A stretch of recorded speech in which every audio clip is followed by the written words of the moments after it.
ये लड़का ऊपर काबा इसला निकाला था बे? चुप न रे रेमता। क्यों बात लेकर आता बे? पहले ये बता, ये लड़का मोर है ना? तो बोले के मतलब का है? ये लड़का मोर है, तो ये कर सकल मोर से काबा नहीं मिले? ये मैं कैसे जानू? जब एला नहीं जाने, तो ओला कैसे जाने? पूरा गांव के मन तो कही थे। लेकिन मैं जानदार हूँ, ते बार बार मैं के काबर जात रहे तेला। तबे तो कथो, ये टूरा के सकल मोर से काबर नहीं मिले तेला। जानदार हूँ रे, तो तिरिया चरित्र।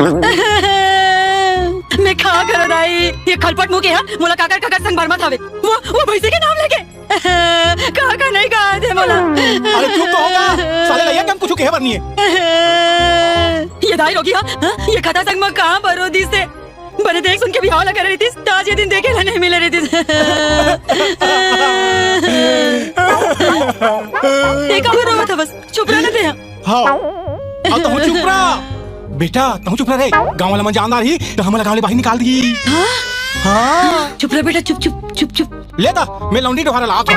लौंडी डोहारा नहीं कहा है, हाँ। डोंडी लोहारा की थे। अच्छा डोंडी लोहारा कहते ले उन्हें ले आत हूँ।